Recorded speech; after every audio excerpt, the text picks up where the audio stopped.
Hey, peace. Welcome back to another episode of the Money Codes. My name is Joel, here to give you today's Money Code fix. And on today's episode, I want to go over a topic. As you can see on the screen, it says, help. My info is on the dark web and what you need to do about it. So on a previous episode, I went ahead and I discussed the importance of why you need to make sure that your personal information, your credit profile is as clean as possible. And then I got another follow-up message from someone that asked, what happens if you're with Myfico or if you're with any one of these credit monitoring services and they say that your personal information has been leaked to the dark web? So when you see that message that your personal information has been leaked on the dark web, is that something that needs to frighten you? Is that something that you need to, shut down all of your accounts and run and hide? On this episode, I want to go over how to define what the dark web actually is, what to do if you ever see that you are getting an alert that says your personal information has been leaked onto the dark web. And then I want to go over some preventative measures. That way you can limit your risk of having your personal information, your social, your name, your phone number, your emails, how we can limit that from even happening to begin with. So let's just jump right into this. All right, so you can see on the left-hand side, I have a screenshot of Tradelines. So if you have a Capital One account, if you go into your app, you're going to be able to see this. And this is a scan that they do. And if you open up that app and you can read here, it says, view your alerts for credit report changes, use of your social security number and a different name or address, or dark web activity associated with your identity. You can literally go into your Capital One app on your phone and you'll be able to see if your email, if your name, if your address, if it's been popping up anywhere on the dark web, Capital One and CreditWise, they will give you an alert. And then you can see here on the left-hand side, there is an alert called Dark Web Alert, compromised email address, and you can see I just blacked out the email. But that's how it's going to show up. And then on the right-hand side, if you have myfico.com, so I always tell you guys, if you are looking to get access to the most comprehensive picture of your FICO profile, myfico.com is going to be the website to go to. They're going to give you your FICO 8. They're going to give you your mortgage FICOs, your auto FICOs. They're going to give you everything. But what you may notice if you are a Myfico customer, you might have seen this alert when you log in. You might have seen an email of Myfico sending you an email talking about your personal information has been found on the dark web, and this is their black market website surveillance. So they all kind of do the same thing. These credit services, they have a monitoring system so that if any part of your information is found on the dark web, that they're going to alert you. And then once you're alerted, you can do the necessary steps to kind of protect yourself. So if you're somebody that is not even familiar with what the term the dark web is, let's just jump right into that as well. You can't access the dark web just by opening up Safari or Google Chrome and typing in "take me to the dark web." That's not really how it works. In order to get to the dark web, you're going to have certain apps and certain software that's going to allow you to access that type of content. I put here, there's something called the Tor browser. If you download the Tor browser and make sure that everything is anonymous, and that way you can access things on the dark web.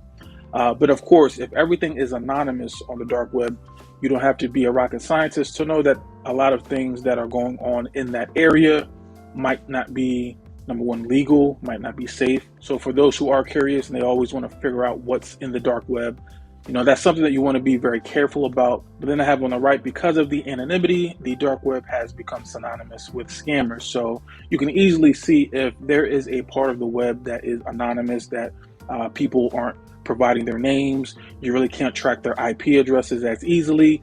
That's going to be almost a breeding ground of people who want to sell like credit card numbers, people who do things like the phishing scams or steal your credit card information, or if they're able to hack one of your accounts that you never log into and they're able to pull information off of that. There are people that will willingly buy and sell your personal information, and this is where they do it. They do it in the dark web. So this is why we got to be very mindful of not only the information we put on the internet, but the accounts that we have. We need to make sure that we are doing our best to secure it, because once it gets to the dark web, that's when people have their credit card stolen, or people are seeing that accounts are being opened and they have no idea how that happened. Well, again, all of this happens in the dark web. So what do we need to do if we ever get an alert that our information is on this dark web. So the first thing I want you to do is I want you to secure the passwords to your account. So what do I mean by this? So if you have an iPhone, or if you have a MacBook Pro, or if you use Safari on whatever platform that you're using, what you can do, you can go to settings and then you can go to passwords. And what iOS is going to do is it's going to show you your email and your passwords, and there's going to be a notice. There's going to be a little pop-up here, and it says, you see this little check mark, it says, detect compromised passwords. Your Mac can securely monitor your passwords and alert you if they appear in known data leaks. And then below it, you see there's an exclamation point that says compromised password.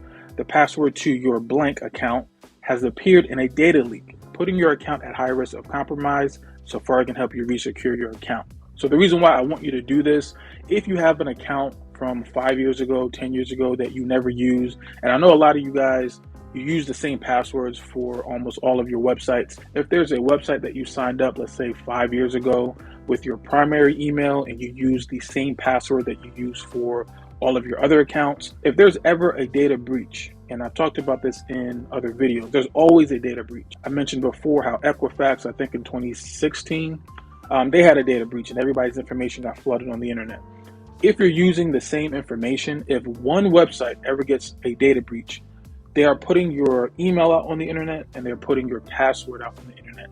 And the only thing that these hackers need to do at that point is take your email and take the password that you use for everything and just try to apply that for a whole bunch of different websites. This is why it is very important that, number one, don't use the same password for every single account that you have. Don't do it. All right. So everyone that uses a Mac device, go to the bottom, the left hand of this screen, take a screenshot of that. After this video, make sure you go to your settings and your passwords, or make sure you go to your preferences and passwords if you're using a desktop, and your iOS device is going to tell you which accounts you need to reset. All right. So that's number one. Number two, I want you to review all of your accounts. Now, this is a little bit easier because everyone does online banking these days. So at this point, if your information has been triggered on any of these monitoring services, that your data has now been on the dark web, I want you to log into your bank accounts, your credit card accounts. That's really a habit I want you to get into anyway. Just always pay attention to the expenses that are coming out of your accounts, right? And then lastly, consider putting a freeze at the bureaus. Now, some people just do this anyway. The benefit of freezing your accounts are if you go to TransUnion, Equifax, and Experian and you freeze or you lock your account, you are not going to be able, or a thief potentially, they're not going to be able to open up any new credit card accounts, bank accounts, and it's going to force you to contact the credit bureaus, give them permission to allow that new account to be opened. Again, this might be a little bit tedious, but in this day and age, preventative measures make things a lot easier. So this is something that I would recommend a lot of people do anyway. Think about putting a freeze on your credit bureau accounts, especially if you do not plan on opening up any credit cards, you do not plan on doing an auto loan or a mortgage anytime soon. It might be best for you to freeze it. So now lastly, I want to drive in the point that I made previously when I talked about making sure your credit profile is clean. I want you to update your personal information with the bureaus. If you have a cluttered credit profile and you try to apply legitimately for a credit card product, these credit card companies, they are aware that there is something called the dark web. They are aware that credit card fraud is at an all-time high. They are aware that there are data breaches almost every week. So they know that there's fraud out there. They know that a lot of people are opening accounts that don't belong to them. So even if you have a great 3-digit FICO score, this is the reason why they're going to say nope. They're going to deny you, or they're going to do a manual review, and then you have to call back in and provide additional information. You have to prove who you say you are. It's annoying. They're doing all of that because of this reason, because of the scammers that are out there. So I have a whole bunch of letters in my course, but you can literally type something up right now in Microsoft Word that says to Equifax, to Experian, to TransUnion, my information, and just flat out, just write out one sentence. My name is this, spell it one name. My address is this, spell it one way. Have all the information listed out, and then at the very bottom, just write one more sentence that says, please remove any information that does not match with what I just provided. Something as simple as that. You send that out to the credit bureaus. Now you have your credit profile cleaned up. Just doing this one thing is going to make your life a lot easier. It's going to help you with your approvals, and it's going to make it a lot more difficult if your information ever gets sent out in a data breach, you don't have to worry. Just make sure you're doing all the fundamentals. Clean up your credit profile, sign up for some basic credit monitoring, or go to annualcreditreport.com. Make sure that you're keeping an eye out on all of your transactions. If you do everything that I'm talking about in this video and that previous video, you don't have to worry and lose sleep over if you get an alert about a dark web. And if you are somebody that is a victim of identity theft, I'll make sure to put somewhere on the screen where you can click. I did a video specifically about what to do if you are a victim of identity theft, the numbers to call, the websites to go to, how to submit a report. But if you are doing everything in this video, you're going to have a great chance at protecting your identity. Hopefully you got some gems from it. Hopefully you got some good information that you can apply for yourself and to your family and friends. As always, make sure to like, subscribe, go down into the comments. And also, by the way, big shout out to you guys for allowing me to get to 5,000 subscribers. That is big. And I really don't post as often as other people in the personal finance niche, but you guys got me to 5,000 subs pretty quickly. So shouts out to you guys. And aside from that, I'm going to check you out in the next video. Peace.